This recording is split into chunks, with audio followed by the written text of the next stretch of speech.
성경 봉독하겠습니다.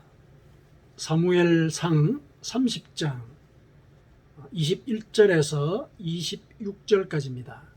우리 성경 460페이지 어간에 있습니다. 사무엘상 30장 21절에서 26절까지 같이 봉독하겠습니다. 다윗이 전에 피곤하여 능히 자기를 따르지 못함으로 부솔 시내에 머물게 한 200명에게 오매 그들이 다윗과 그와 함께한 백성을 영접하러 나오는지라. 다윗이 그 백성에게 이르러 문안하매 다윗과 함께 갔던 자들 가운데 악한 자와 불량배들이 다 이르되 그들이 우리와 함께 가지 아니하였은즉 우리가 도로 찾은 물건은 무엇이든지 그들에게 주지 말고 각자의 처자만 데리고 떠나가게 하라 하는지라. 다윗이 이르되 나의 형제들아, 여호와께서 우리를 보호하시고 우리를 치러 온 그 군대를 우리 손에 넘기셨은즉 그가 우리에게 주신 것을 너희가 이같이 못하리라. 이 일에 누가 너희에게 듣겠느냐? 전장에 내려갔던 자의 분깃이나 소유물 곁에 머물렀던 자의 분깃이 동일할지니 같이 분배할 것이니라 하고, 그날부터 다윗이 이것으로 이스라엘의 율례와 규례를 삼았더니 오늘까지 이르니라. 다윗이 시글락에 이르러 전리품을 그의 친구 유다 장로들에게 보내어 이르되 보라, 여호와의 원수에게서 탈취한 것을 너희에게 선사하노라 하고. 아멘. 자, 우리가 요즘 이제 사무엘서를 같이 묵상을 하고 있는데요. 오늘은 사무엘상 30장에 다윗이 등장하는 이 장면을 본문으로 해서 하나님께서 우리에게 주시는 메시지, 생명의 메시지를 같이 나누었으면 좋겠습니다. 오늘 본문의 이 내용들을 우리가 이해를 하기 위해서는 배경 설명이 조금 이제 필요하죠. 오늘 본문에는 아마 다윗이 병사들을 데리고 이제 이 전쟁을 하러 갔다가 이제 돌아와서 이제 200명의 이 군사들이 시냇가에서 쉬고 있었는데 이들은 그 전쟁에 참가하지 않았다. 이게 이제 사실에서 드러나고 있죠. 참가하지 않았다. 그랬는데 같이 전쟁에 참가했던 사람들이 실은 전쟁에서 이긴 상태에서 전리품을 이렇게 두둑하게 챙겨온 이제 그런 상황이란 말이죠. 그래서 전쟁에 참가하지 않은 이들에게는 이 전리품을 나눠주지 맙시다. 이들이 빼앗겼던 그 처자들만 데리고 가게 하십시다. 이렇게 이제 얘기를 했을 때 다윗이 아니다. 우리가 전쟁에 이긴 것은 하나님께서 은혜를 베푸셔서 우리가 이긴 것인데 그렇게 하면 안 된다. 우리가 얻은 이것은 하나님께서 우리에게 주신 것이기 때문에 전쟁에 참여한 자나 참여하지 않은 자나 똑같이 나눠야 한다. 이렇게 이제 원칙을 정하고 그렇게 실행을 한 것이죠. 그리고 이제 자기들이 원래 살았던 그 시글락이라고 하는 그 지역이죠. 거기로 와서 그 주변에 있던 유다의 장로들에게도 이 전리품을 나누었다. 그렇죠. 이게 이제 본문의 내용이죠. 본문의 내용인데 이 본문의 내용이 있기 전에 조금 더 이렇게 배경을 살펴볼 필요가 있습니다. 시글락이라고 하는 곳이 어떤 곳이냐면은 그 이스라엘의 실은 원수죠. 원수인 이 블레셋 민족들이 사는 땅이에요. 지금 다윗은 사울 왕을 피해서 도망을 다니는 그런 상황이거든요. 도망을 다니는 상황이에요. 그래서 유다 땅에서 피하다 피할 곳이 없어가지고, 왜냐하면 다윗이 자꾸 이렇게 쫓아오니까 또 사람들을 명령을 해가지고 다윗이 있는 곳을 나한테 보고해라. 그래서 이제 고발이 들어가는 거죠. 신고를 하고. 그러니까 안정되게 지낼 곳이 없어요. 그러다 보니까 결국은 적국으로 들어갈 수밖에 없는 그런 상황이에요. 적국에 들어갔어요. 블레셋의 왕에게 내가 좀 이곳에 거주하고 싶다.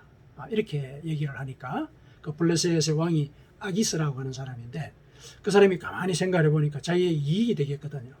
왜냐하면은 적국의 장수, 특히 이 다윗이라고 하는 장수는 골리앗을 때려 죽인 사람이잖아요. 자기 나라의 장수를 때려 죽인 사람이거든요.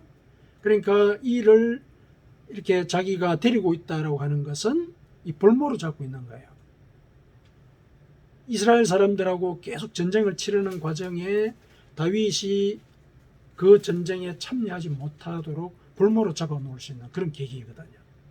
그래서 장소를 허락합니다. 이곳에 있어라. 그리고 장기적으로 생각을 해보면 자기한테 이익이거든요. 다윗이 사울과 지금 갈등을 겪고 있지 않습니까? 그러면은 이 갈등이 지속되도록 예를 들어서 방치를 하거나 그 갈등을 연장시키도록 하는 역할을 자기가 할 수 있는 거잖아요. 다윗을 이곳에 머물게 함으로써. 장기적으로 볼 때 자기의 이익인 거예요. 그래서 이 시글락에 거주하라고 장소를 내어줍니다. 이때 다윗은 600명의 부하가 있었어요. 그들의 가족들도 있었겠죠. 꽤 큰 이제 마을을 구성을 하게 된 것입니다. 시글락에 이제 정착을 해서 이제 살게 되는 그런 상황이 되었어요. 근데 이 일이 있고 난 뒤에 이제 무슨 일이 또 하나 생겼느냐 하면은 다윗이 그 주변 지경에 있는 거술 사람, 기르스 사람, 아말렉 사람 이런 사람들하고 또 유다 사람들이 막 섞여 사는 그런 지역이 옆에 있었는데 그 중에서 거술 사람, 기르스 사람, 아말렉 사람을 사실은 정벌을 해버렸어요. 왜냐하면 잠재적인 적이거든요. 자기가 블레셋 땅에 살긴 하지만은 그 주변 지역에 또 다른 이민족들도 막 같이 섞여 살았어요. 오늘날처럼 이렇게 국경이 이렇게 명확하게 그어진 이런 상태가 아니기 때문에 이렇게 자리를 대략 차지하면은 서로 불편하지 않는 상태에서 또 서로 공격하지 않는 상태에서는 그냥 눈 감고 지나가는 그런 국경의 개념이었어요. 그러니까 주변에 막 이렇게 여러 민족들이 섞여 살았거든요. 섞여 살았어요. 그래서 주변에 가만히 보니까 다윗이 잠재적인 위협이 될 이 부족들을 정벌을 해버렸거든요. 정벌을 했어요. 그래서 그 소문이 아기스한테 들렸을 거 아닙니까? 아기스가 물었어요. 누구를 정벌했느냐? 그랬더니 이제 다윗이 뭐라고 얘기를 했냐면은 그 27장 이제 8절 10절 그 어간에 이제 나오는데 제가 유다의 네겝과 여라무엘 사람의 네겝과 겐 사람의 네겝을 정벌했습니다. 이랬어요. 네겝은 이제 네겝 사막 지역에 사는 이 민족들을 가리키는데 그 민족들 중에서 유다 종족들, 그러니까 유다의 네겝, 그러니까 유다 지파에 속한 사람이라는 얘기죠. 그 다음에 여라무엘, 이것도 이제 이스라엘의 한 그 지파에 속한 사람이고, 겐 사람, 이스라엘 사람들하고 이렇게 친한 그 종족이잖아요. 그러니까 이 사람들을 제가 정벌했습니다. 이렇게 보고를 한 거예요. 그랬더니 아기서는 어떻게 생각하겠습니까? 얘가 이제 이스라엘 민족하고 척을 지네. 그러면은 이스라엘 사람들이 이 다윗을 이제 싫어하겠구나. 얘는 이제는 나한테 완전히 부하가 되었다. 이제 안심을 하게 되는 거죠. 잠재적인 적이라고 생각을 했다가 이제는 얘가 자기 동족을 갖다 배반하는 짓을 했으니까 이제는 얘는 나한테 완전히 이제 부하로서 이렇게 있게 되었구나. 이렇게 이제 생각을 하게 된 거죠. 근데 사실은 다윗은 자기 동족을 정벌한 게 아니라 거술 사람, 기르스 사람, 아말렉 사람을 정벌했어요. 그러니까 실상 거짓 보고를 한 거죠. 거짓 보고를 했어요. 근데 이걸 거짓이라고 보기에는 이제 조금 어려운 부분이 있는 것이 이 사람들이 아마 막 섞여서 살았을 것 같아요. 거술 사람, 기르스 사람, 아말렉 사람, 유다 사람, 여라무엘 사람, 겐 사람 이런 사람들이 아마 조그만씩 이렇게 마을을 이루고 주변 지역에 이렇게 막 섞여 살다가 보니까 다윗은 거술 사람, 기르스 사람, 아말렉 사람을 정벌하기는 했지만은 보고를 유다 사람을 정벌했습니다라고 얘기를 해도 확인할 길이 없는 거예요. 막 섞여 살았거든요. 섞여 살았기 때문에 확인할 길이 없어요. 게다가 이 종족들을 아무도 살려두지 않았다. 이런 보고가 있어요. 그러니까 확인할 길이 없는 거예요. 그래서 이제 다윗이 제 종족을 정벌했습니다. 이런 보고를 했을 때 아기스는 이제 안심을 하게 되는 거죠. 안심을 했어요. 쟤는 이제 완전히 내 부하다. 이렇게 이제 생각합니다. 그래서 그렇게 생각을 한 결과 나중에 이스라엘하고 전쟁을 치르게 되었을 때 다윗을 부르게 돼요. 우리하고 같이 나가자. 이렇게 이제 불러가지고 다윗이 출정을 하게 됩니다. 다윗은 참 곤란한 지경에 처했죠. 그런데 어쨌든 자기도 살아야 될 거 아닙니까? 그래서 갔습니다. 가가지고 이제 출정을 하려고 그랬는데 마침 그때 그 블레셋의 장수들이 반대를 하는 거예요. 못 믿습니다. 저 사람이 우리의 장수 골리앗을 죽인 자 아닙니까? 만일 우리가 이스라엘하고 전쟁을 할 때 얘가 돌변을 해가지고 자기 동족하고 결탁해가지고 우리를 공격하면 어떻게 하겠습니까? 안 됩니다. 저들과 같이 못 갑니다. 반대를 한 거예요. 그러니까 가만히 듣고 보니까 또 아기스는 또 그 말도 맞는 것 같죠. 또 사람이 어떻게 돌변할지 모르니까. 그래서 다윗에게 돌아가라. 시글락으로 돌아가라. 얘기를 합니다. 그래서 이 다윗은 자기 부하들을 데리고 돌아오죠. 와 보니까 그 시글락에 무슨 일이 벌어졌느냐면은 자기들이 없는 사이에 그 아말렉 부족이 그 자기들의 그 처자들을 다 잡아가 버린 거예요. 그 물건들 다 약탈해가지고. 큰일이 벌어진 거죠. 그러자 이 부하들이 이 반기가 막 생겼어요. 노기가 막 이렇게 막 생겼죠. 그래서 돌을 들어서 다윗을 쳐 죽이려고 했어요. 왜 그랬을까 갑자기 이런 이제 의문을 갖게 되는데, 왜냐면 부하들이 왔는데 다윗이 딱히 잘못했다고 볼 수 없는 상황이잖아요. 근데 왜 저랬을까? 근데 가만히 이제 살펴보면은 실은 이제 이 다윗을 따라다녔던 이 사람들은 이스라엘 그 동족들에게 예를 들면은 배제당한 사람들이에요. 그 빚이 있거나 또 불황자라고 낙인이 찍히거나 국외자로 추방을 당한 그런 사람들이었어요. 불황자들이었죠. 그러니까 이스라엘에 이 정착을 하지 못하는 그런 사람들이었다는 거죠. 그런 사람들이 다윗 밑에 모여 있었거든요. 그런데 블레셋이 이스라엘하고 전쟁을 한다. 이거는 이 사람들한테는 복수를 할 수 있는 기회인 거예요. 자기들을 서럽게 했던 이 사람들, 동족도 아니다 이렇게 생각한 거죠. 복수를 할 기회다. 근데 아기스가 돌아가라 그런다고 해가지고 다윗이 선뜻 돌아와 버린 거죠. 이 이제 복수의 기회를 갖다가 사실 놓친 거예요. 그리고 돌아와 보니까 이거 큰일 난 거죠. 처자들이 다 아말렉 부족들한테 다 잡혀가 버린 거예요. 근데 이 아말렉 부족이 그들을 잡아간 것은 또 왜 이들로 하여금 돌을 들게 만들었느냐? 처음에 시글락에 정착했을 때 다윗이 누구를 쳤다 그랬습니까? 그술 사람하고 기르스 사람하고 아말렉 사람을 쳤다 그러죠. 아말렉 사람을 괜히 건드려가지고 우리 처자들만 이렇게 포로로 잡혀갔다. 이런 이제 생각들이 이 부하들에게 들어간 거죠. 그래서 이거는 분명히 다윗의 실책이다. 우리의 복수의 기회도 날려버리고 우리 처자들까지도 다윗 때문에 그랬다. 그래가지고 돌을 들어서 치려고 그랬어요. 아주 긴급한 사태가 이제 벌어졌죠. 그때 다윗은 이제 굉장히 다급한 상황이잖아요. 굉장히 다급한 상황입니다. 통제가 안 되는 상황인 거죠. 그때 제사장을 부릅니다. 불러가지고 제사장을 통해서 이제 하나님께 뜻을 묻습니다. 이 아말렉을 치러 가야 되겠습니까? 가지 말아야 되겠습니까? 하나님께서 제사장을 통해서 치러 가라. 내가 그들을 내 손에 붙이겠다. 말씀을 하셨죠. 그래서 그 약속을 듣고 이제 이 부하들을 따독입니다. 이제 부하들은 이제 그 얘기를 듣고 진정을 하죠. 그렇게 해서 아말렉을 정벌하러 가죠. 마침 이제 하나님께서 은혜를 베푸신 대로 그들을 완전히 정벌해버리죠. 그리고 처자들을 다 구해냅니다. 그리고 전리품을 두둑히 챙겨서 이제 기환을 하죠. 그런데 그들을 정벌하러 가기 전에 이미 블레셋 그 전장터에서 먼 길을 왔잖아요. 왔는데 또 전쟁을 쳐야 되는 그런 상황이죠. 그때 이제 부하들 중에 약 한 200명이 지쳐버린 거예요. 그래서 아말렉과의 전투를 수행하지 못할 그런 상태에 빠진 사람이 약 200명이 있었어요. 그래서 그들을 시냇가에 쉬도록 두고 400명만 데리고 가서 아말렉을 정벌하고 큰 전성을 올린 것이죠. 그렇게 해서 이제 돌아왔고, 그래서 이제 지금 오늘 본문과 같은 이런 일이 벌어진 거죠. 분배의 문제가 이제 생겼고, 이제 분배의 문제와 관련되어서 다윗은 굉장히 중요한 원칙을 설정을 하게 되었다. 이렇게 이제 된 것이죠. 전체 내용은 이제 이러한데, 이 그 행적과 관련돼서 이러한 일의 그 상황과 관련되어서 다윗이 한 일들, 이것을 가만히 살펴볼 때 우리가 신앙생활에서 적용을 해야 할 만한 아주 중요한 메시지가 드러난다라고 하는 것. 그걸 우리가 여기서 읽어낼 수가 있습니다.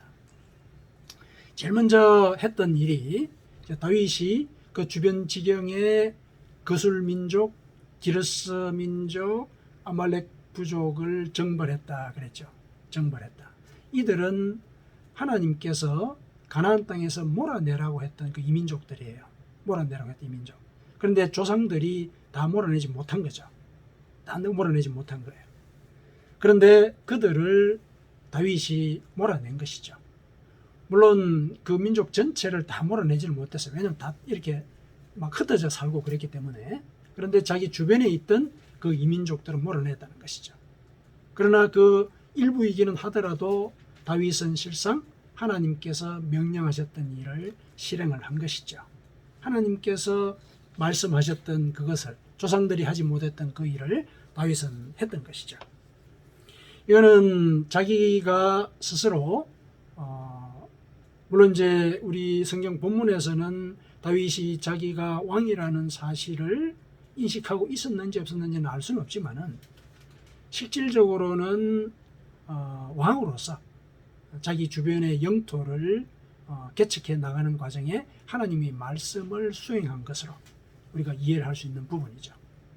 그렇게 해서 이제 어쨌든 주변 지경에 하나님이 명령하셨던 그 부족들을 몰아내게 되었다. 그렇죠? 하나님의 명령을 수행하는 것. 이거 이제 굉장히 중요한 모범을 보였다. 그 다음에 이제 전리품을 이제 공평하게 분배를 했죠. 그렇죠? 아주 공평하게 분배를 했습니다. 실은 200명 그 전장에 참가하지 못한 이 사람들은 나름대로 자의식이 있기는 있겠죠. 좀 마음이 좀 어렵죠. 자기들은 참여하지 못한 그런 상황에서 처자들을 돌려받는 것만 해도 참 감지덕지한 그런 상황이기는 해요. 그러나 또 사람이 또 그렇지는 않죠. 막 이렇게 전리품이 넘쳐나는데 좀 아쉽기도 하고, 그죠? 그런 부분도 없잖아. 있기는 있죠. 그러나 내심 말은 못하는데, 근데 그 중에 이 불량한 자들이라 그랬죠. 그렇죠? 악한 자들과 불량배들이 얘들한테 줘서는 안 된다 이런 얘기를 한 거잖아요. 그들의 이제 자식들을 이제 건드렸는데, 근데 그것이 실은 공동체를 파괴하는 그런 행위잖아요. 가진 자가 모든 것들을 다 독식하려고 하는 이런 마음이 그 속에 들어있는 것이지 않습니까? 다윗은 그걸 경계를 한 것이죠. 그래서는 안 된다. 나눠야 된다. 사실은 공동체의 이 결속을 다지는 그런 중요한 결정을 한 것이죠. 성자 독식의 원리대로 공동체가 이어진다면 그 공동체는 존속하기 어렵죠. 그 갈등과 경쟁, 분열 이게 끊임없이 일어날 수밖에 없잖아요. 그런 원리라면. 그런데 약자들을 배려하고 또 약자들을 우리가 기회를 준다는 것. 왜냐하면은 약자들이 그냥 약자들로서 계속 있지는 않거든요. 이들은 자기들을 억압하는 그런 조건이나 세력에 대해서 반항하게 되어 있거든요. 반항하게 되어 있죠. 견디지 못할 상황에서는 반항을 한단 말이죠. 그러면 공동체가 깨진다는 거죠. 다윗은 공동체의 결속을 위해서 사실은 미래에 대한 투자를 한 것이죠. 그게 미래에 대한 투자를 한 거예요. 그 다음에 세 번째는 유다 장로들에게 전리품을 나눠준 거. 이게 좀 사실 좀 뜬금없는 일이거든요.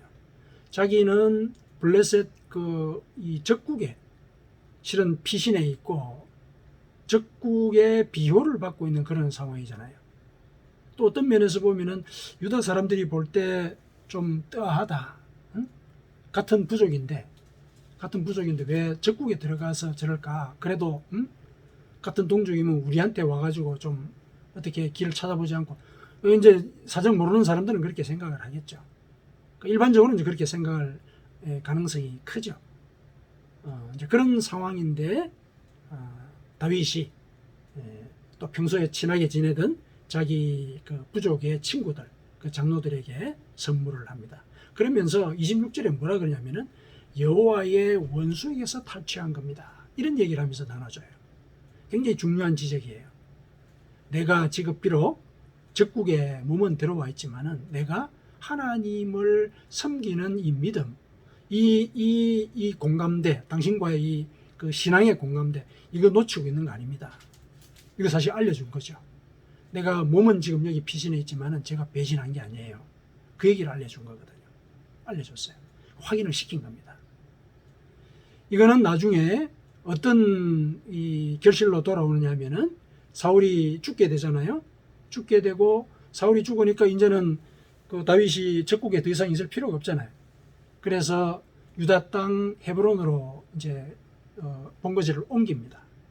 그랬을 때 유다의 이 장로들이 다윗을 유다 지파의 왕으로 삼아요.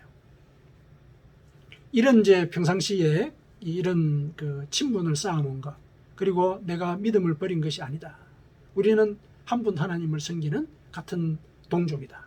이런 신앙 공동체의 이 공감대를 확인시켜 왔기 때문에 이를 믿고 다윗을 왕으로 옹립을 한 것이죠. 이런 이제 결실을 맺은 것이죠. 이런 걸 갖다가 가만히 볼 때 다윗은 비록 자기의 현실은 도망자 신세고 곰핍하고 어려운 지경이 있지만은 미래를 당겨서 산 사람이라는 생각이 들죠. 미래를 당겨서 살았어요. 이 자기 지역의 이방민족을 몰아냈던 거, 이거 미래 당겨서 산 일이죠. 그렇죠? 잠재적인 적을 몰아낸 거잖아요. 언제든지 이 사람들은 이스라엘 백성들에게 적이 될 수 있는 사람들인데 이들을 몰아냈거든요. 미래를 당겨서 산 결정이죠. 공동체의 결속을 다지기 위해서 예를 들면은 요즘 이제 우리나라나 그 미국에 사는 것처럼 그 적극적인 우대 정책 있죠. 그 affirmative action이라는 거 있죠. 그걸 실행한 거잖아요. 어떻게 아무것도 할 수 없는 사람들에게 기회를 주는가. 그 일을 한 거잖아요. 사실은 그 전리품을 나눠준 거. 그게 공동체의 결속을 다지는 굉장히 중요한 그런 효과가 있지 않습니까? 그런 일을 한 거죠. 공동체의 결속을 다졌다.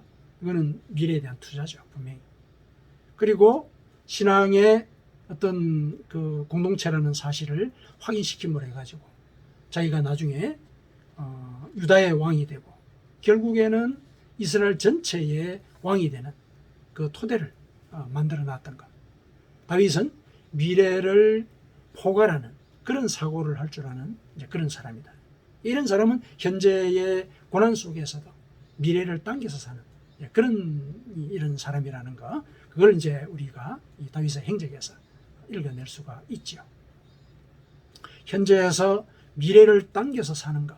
이거는 하나님을 믿는 우리가 사는 삶의 본질이고 또 그렇게 되어야 하는 목표이기도 하죠. 우리가 현재를 살아갈 때 얼마나 어려운 일들도 많고 공고한 이런 일들이 수시로 벌어집니까? 마음도 괴롭고 힘들잖아요. 그러다 보면 우리는 현실에 집중하게 되고 나의 고난에 집중하게 됩니다. 하나님께서 주신 그 소망을 바라보기 어렵게 되죠. 이 고난의 현실을 어떻게 하면 이겨낼 수 있을까? 그 일에 골몰하게 된다는 거죠. 그러다 보면은 하나님의 뜻을 찾기보다는 나의 능력과 나의 관계와 내가 동원할 수 있는 여러 가지 자원들, 여기에 골몰하게 되죠. 자기도 모르게 그렇게 돼요. 그게 사람의 이 본성이거든요. 왜냐하면 위기가 닥쳤으면 그 위기에 대해서 당장 그 위기를 이겨낼 길을 찾으려고 하는 것. 그게 이제 본능적인 반응이지 않겠습니까?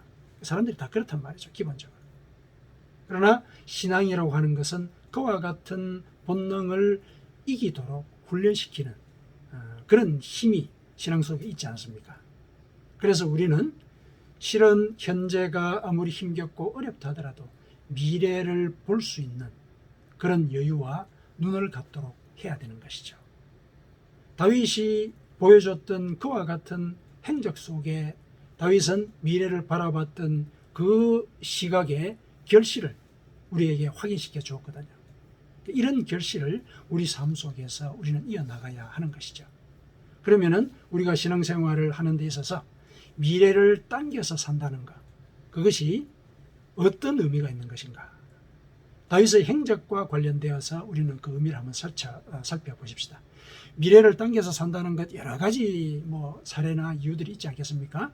그러나 이제 오늘은 이 본문과만 관련해서 다윗이 보여준 그 행적을 통해서 우리가 미래를 당겨서 산다는 것이 어떤 것일까? 그걸 한번 생각해 보자는 것이죠. 제일 먼저 이민족들을 몰아냈다. 이거 굉장히 상징적인 얘기죠. 이민족을 몰아냈다라고 얘기하는 것은 우리 속에 있어서는 안 되는 것들을 몰아냈다는 얘기죠. 회개했다는 얘기입니다. 회개했다는 얘기. 우리 속의 죄를 회개하는 것. 이거는 우리 영혼의 미래를 위한 일이죠. 우리 영혼의 미래를 위한 일입니다. 회개한 자가 천국에 들어갈 수 있다. 천국이 우리의 미래이지 않습니까?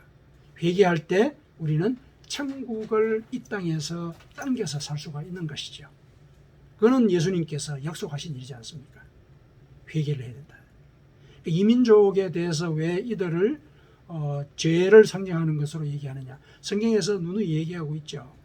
특히 아말렉 부족에 대해서는 사무엘을 통해서 사울 왕이 아말렉을 쳐야 된다는 얘기를 할 때 그 아말렉을 지칭해서 사무엘이 뭐라 그러냐면은 하나님이 사무엘을 통해서 뭐라 그러냐면 죄인 아말렉을 진멸하라 그랬어요. 죄인 아말렉. 아말렉이 죄인이라는 얘기예요. 그러니까 이거는 상징적으로 이 이스라엘 땅에서 있어서는 안 되는 이 거룩한 지경에 있어서는 안 되는 죄를 너희는 척결해야 한다. 그 얘기를 일러주신 것은요. 죄를 진멸해야 된다는데 죄를 진멸하지 못했죠, 사울이. 그래서 하나님의 심판을 받게 되지 않았습니까? 그러니까 죄를 회개하지 않으면 심판을 받는다는 그 메시지가 그 속에 들어있는 것이죠. 그래서 죄를 회개하는 것. 이것이 우리의 미래를 위한 그런 일이고 미래를 당겨 사는 그런 일이다. 그 다음에 두 번째, 공동체의 결속을 다진 일이 있지 않습니까? 그것은 뭐냐? 가난한 자를 도우라고 예수님께서 말씀하지 않습니까? 이 가난한 자를 돕는 것, 이거는 성경에서 구약이나 신약이나 누누이 강조하고 있는 얘기죠. 그거는 어떻게 해서 가난한 자를 돕는 것이 예를 들어서 미래를 위한 투자냐? 하나님께서 잠언에서 이렇게 얘기를 하셨죠. 가난한 자를 돕는 것은 하나님께 구워주는 것이다. 구워주는 것이다. 그렇게 얘기를 했죠. 가난한 자를 돕는 것은 하나님께 구워주는 것이다. 잠언 19장 17절이에요. 잠언 19장 17절. 그의 선행을 그에게 갚아주시리라. 하나님께서 갚아주신다는 얘기죠. 갚아주신다. 미래에 대한 투자죠. 하나님께서 갚아주신다고 그런 거죠. 미래에 대한 투자입니다. 물론 이때 가난한 자를 도울 때 한 가지 조건이 있죠. 하나님께서 예수님을 통해서 예수님께서 뭐라 그러시냐면은 특히 가난한 자를 도울 때 그들이 보답을 하지 못할 자들, 그런 자들을 위주로 해서 도와라. 이렇게 얘기를 해요. 이게 어디서 나오냐면은 누가복음 14장 12절에서 14절까지 이렇게 얘기를 합니다. 이제 네가 점심이나 저녁이나 이런 것들을 베풀거든 이제 이웃을 이제 청해서 먹여라. 근데 청해서 먹일 때 그들이 너를 다시 청해서 되갚을 만한 그런 사람을 청하지 말아라. 오히려 가난한 자들과 몸 불편한 자들과 저는 자들과 맹인들을 청해라. 그래야 하면 그들이 갚을 것이 없으므로 내게 복이 될 것이다. 내게 복이 될 것이다. 이는 의인들의 부활 시에 네가 갚음을 받겠습니다. 뭡니까? 우리가 우리에게 보답해 주지 못할 사람을 돕게 될 때 그것을 하나님께서 우리에게 보상해 주실 것이다. 우리가 부활할 때, 그러니까 뭡니까? 우리를 부활시켜 주시겠다는 거죠. 그리고 부활시켜 주셨을 때 보상을 해 주시겠다. 이런 약속을 하신 것이죠. 그래서 우리에게 다시 보답을 해줄 수 없는 가난한 자를 돕는 것, 이것은 공동체의 결속을 다지는 중요한 그런 효과가 있는 그 이면에 신앙적으로 우리에게도 부활 이후에 보상이 전제되어 있는 그런 행위다. 미래를 당겨서 사는 거예요. 미래를 당겨서 사는 거예요. 그 다음에 세 번째가 이제 믿음의 공감을 확인한 거죠. 믿음의 공감대를 확인한 거. 믿음의 공감대를 확인한다는 게 뭡니까? 이거는 우리 신앙 공동체 안에서의 일이죠. 신앙 공동체 안에서 같은 성도들끼리, 초대교회 성도들이 서로 가진 것들, 그게 유무상통했다. 있건 없건 서로 다 나누고, 그래서 그들이 실은 천국을 교회에다가 당겨서 사는 그 모범을 한번 보이지 않았습니까? 그렇게 살아야 한다. 그것이 신앙 공동체의 이 신앙 공감을 확인하는 길이다. 우리가 신앙 공동체에서 신앙의 공감을 확인한다는 것은 서로 믿음을 격려하고 아픈 것을 위로해주고 또 어떤 경우는 신앙의 조언을 해주는 거죠. 조언을 해주는 것. 또 서로를 위해서 기도해주는 것. 이런 것들이 신앙의 공감대를 견고히 다지는 그런 일이죠. 이 일에 관해서는 바울 사도를 통해서 우리에게 이렇게 일러주는 말씀이 있습니다. 갈라디아서 6장 10절이에요. 갈라디아서 6장 10절. 그러므로 우리는 기회 있는 대로 모든 이에게 착한 일을 하되, 가난한 자를 돕고 이런 일들을 하라는 얘기죠. 그런 일을 하되 더욱 믿음의 가정들에게 할지니라. 우리가 서로 신앙의 공동체 속에 들어와 있을 때 서로 성도들을 위해서 기도하고 그들의 아픔을 위로하고 또 격려하고 조언하는 것. 믿음의 가정들에게 더욱 그러해야 한다. 이걸 이제 일러주고 있는 것이죠. 이것이 결국은 예를 들면은 내가 어려운 일에 처했을 때 나에게 돌아올 어떤 영적인 자원이잖아요. 그렇죠? 이거는 물질적인 보답의 문제가 아니지 않습니까? 물질적인 보답의 문제가 아니거든요. 결국 내가 심적으로, 신앙적으로 어려운 길에 처했을 때에 대한 대비책이 되는 것이죠. 이것도 역시 이제 미래를 당겨서 사는 그런 일이 되는 것입니다. 다윗은 오늘 우리에게 중요한 미래를 당겨서 사는 그 법을 우리에게 일러 주었습니다. 회개해야 된다. 이것이 영혼의 구원을 위한 일이라는 것. 이거 일러주고 있는 것이죠. 그리고 가난한 자를 돕는 것, 내 주변의 사회적인 약자를 돕는 것. 이것은 결국은 내가 하나님께 구워주는 일이고 하나님께서 보상해 주실 것을 약속하신 일이다. 약속하신 일이다. 내가 공고한 지경에 처했을 때 하나님께서 도와주신다는 얘기죠. 그 다음에 믿음의 공감을 확인하고 서로 신앙을 격려해라. 격려해라. 우리가 결국은 영생의 약속을 같이 나누는 자로서 신앙을 격려해서 우리가 서로 함께 천국에 가는 그 길을 우리가 만들어 나가는 그 과정을 우리가 살아가게 되는 것이죠. 우리는 다윗이 오늘 우리에게 일러준 그 몸으로 경험했던 그 일들을 통해서 미래를 당겨서 사는 이 일을 우리의 신앙생활에 적용할 수 있어야 하겠습니다. 사랑하는 성도 여러분, 구원의 소망이 우리의 눈앞에 그대로 실현되는 그런 삶을 살아가시기를 축원합니다.